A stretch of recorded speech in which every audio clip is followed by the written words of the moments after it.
Continuamos hablando de tecnología. Tecnología que una vez más llega de la mano de nuestro ingeniero de cabecera, que no es otro que Jesús Martínez, al que saludo ya. Jesús, ¿cómo estás? Muy buenas tardes. Muy buenas tardes, Xavi, a pie de cañón. Como siempre, como debe de ser. Bueno, tecnología que tiene que ver con la reducción de la jornada laboral a 37 horas y media. Seguramente más de uno que nos esté viendo ahora dirá, ¿pero qué están diciendo estos señores? No me habían dicho a mí que iban a hablar de tecnología. ¿Qué hacen hablando del mercado laboral? ¿Qué hacen hablando de economía? ¿Qué hacen hablando de estos temas que a priori no tienen nada que ver con lo tecnológico? Pues se equivocan, porque esta medida que pretende tomar el gobierno tiene un pequeño apéndice tecnológico del que no se está hablando mucho y que cuanto menos inquieta. Hoy vamos a hablar de ello y lo hacemos con nuestro ingeniero de cabecera, con Jesús Martínez, que forma parte de la plataforma Geopoder. Jesús, como bien digo, es un tema que a priori parece económico, pero que tiene esa variante tecnológica que inquieta. Tiene muchas lecturas. Las uniones de trabajadores como comisiones o UGT le dan una lectura democrática. Dicen que van a perseguirlo de manera democrática. El gobierno pues contará que es para poder regular la jornada de 37 horas y media y que se trabaje esa cantidad de horas. Pero luego hay otras lecturas, otro paquete escondido de Gran Hermano que viene detrás de esta ley que se aprobó el 6 de mayo, está por el Congreso creo ahora, si no me equivoco. Esconde también un pequeño paquetito de Gran Hermano en el que se va a obligar a los trabajadores a fichar ellos mismos en el momento, la hora que entran y la hora que salen. Hasta ahora había una obligación de que las empresas registrasen las horas trabajadas, pero normalmente se hacía de manera retroactiva. Pues al final del mes tú rellenas unas hojitas, más o menos trabajas estas horas, tal, y lo entregas. Y cada día, cada mes son iguales. Tú realmente lo rellenas de manera automática. Pero ahora esta ley va a obligar a que tú, como trabajador, de manera unívoca, personal, sin ningún tipo de intervención de la empresa, fiches a la hora de entrar y a la hora de salir. Y esta información tiene que estar en una base de datos accesible por Hacienda en cualquier momento, ¿no? De manera que muchas empresas saben que generan esas facturas que automáticamente se mandan a Hacienda y se actualizan en solo un par de días. Tienes que hacer después de que se genere la factura, de manera que Hacienda ya empieza a sacar números de lo que haces muy rápidamente. Sumamos esta nueva tecnología que se implementará en las empresas pues, probablemente a final de año como mucho, y va a obligar a implementar nuevos sistemas. Han borrado además de un plumazo los sistemas biométricos de huella, de cara.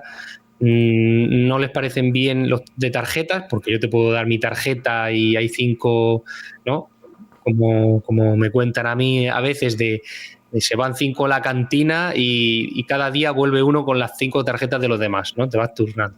Los 4 se quedan en la cantina y el quinto se vuelve con las tarjetas de los demás. Entonces, ¿esto qué lectura tiene? Muchas.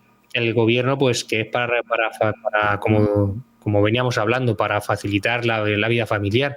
Claro, es una cosa positiva. Otras lecturas es que hay estudios que han calculado la cantidad de horas extra que se trabajan en España y que no se contabilizan. Por lo tanto, no se pagan impuestos. Además, serían impuestos más altos porque son horas que se pagan siempre a un ratio más alto. Y entonces el gobierno necesita recaudar. Pero claro, al mismo tiempo para recaudar, que te están diciendo, como dicen las uniones de trabajadores, es un derecho democrático. Bueno, trabajar menos horas, pero no sé si es un derecho democrático que te monitoreen todos los días y te hagan un seguimiento. Pero que te geocalicen, ¿no? Básicamente, geolocalicen. Sí, totalmente. Eso, se ve que eso también es un derecho democrático ahora. Entonces, es controversial y vemos distintas lecturas. ¿Cuál es la lectura como ingeniero que eres, que haces de este tipo de sistemas? Es decir, ¿qué peligros pueden acarrear? Porque sé que además has trabajado en sistemas de estas características, ¿no? Para otras cuestiones, para otro tipo de necesidades, pero los conoces muy bien. ¿Cuáles son los peligros que ves si finalmente se implementan estos sistemas en todos los centros laborales?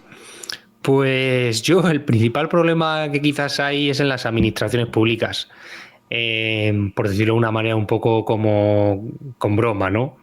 en el sentido de que en muchas empresas privadas ya se hace. Muchas empresas privadas, naves industriales de manufactura, pues es muy común que los trabajadores fichen al entrar, dejan su teléfono en una taquilla, llevan una tarjeta que les identifica pues al entrar en una zona, al entrar al baño y al salir del baño, ¿no? Y esto pues también permite una mejora en la eficiencia del trabajo. Claro, en las administraciones públicas esto es difícil de implementar. Pueden correr ríos de tinta. Como has dicho, pues nosotros estamos desarrollando a nivel privado unas aplicaciones que utilizan estos sistemas de seguimiento en interiores para mejorar la eficiencia de espacios muy complejos, y normalmente las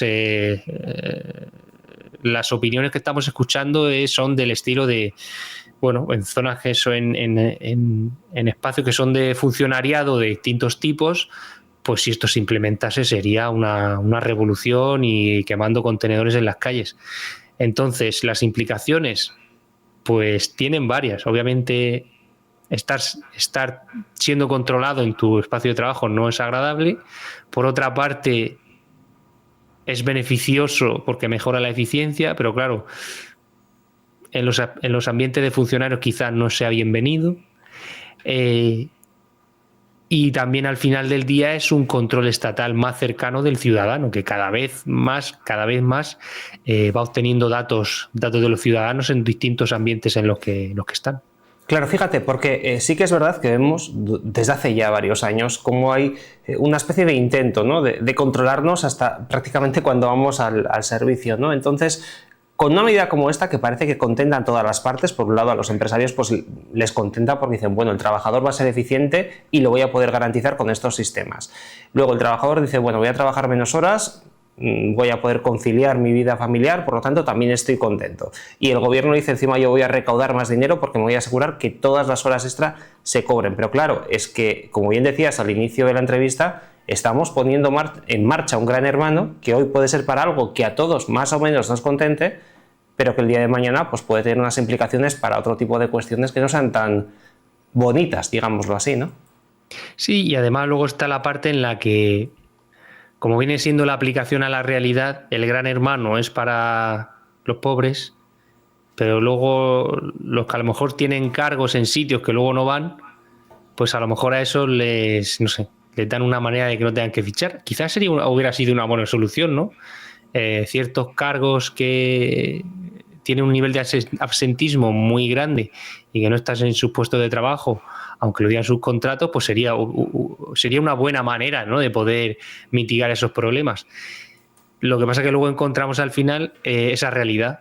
Esto se aplica a los que no pintamos nada, pero cuando sería interesante que esto aplique a cargos más importantes, pues probablemente encontremos que no sé, el móvil no funcionaba, o la detección no funcionaba, o se perdió el ordenador. Y tú, Jesús, que eres ingeniero, ¿cuál es el truco para saltarse estos sistemas? Venga, cuéntamelo ahora que no nos escucha nadie. Pues la verdad que estos sistemas, la ley está bastante bien planteada en el sentido de que elimina los datos biométricos por temas de privacidad. Fíjate que en ese sentido sí que está bien, porque no quieren que se guarden datos biométricos de un iris, de un ojo, una huella dactilar, una cara, etc. Entonces están fomentando sobre todo las aplicaciones móviles, con lo cual dificulta ya un poco más ese hecho de pues no sé, darle la tarjeta a tu compañero y que fiche por ti. Aquí tendrías que darle, si utilizas una implementación de aplicación móvil, pues tendrías que darle tu móvil. Y es un poco más complicado que tú tu móvil lo dejes por ahí a alguien, porque normalmente pues a ver lo que encuentra, ¿no? Claro, a ver lo que no sueles querer tener encima, el ¿no? mío lo tengo aquí cerquita, ¿eh? Exactamente. Entonces va a dificultar un poquito más eso.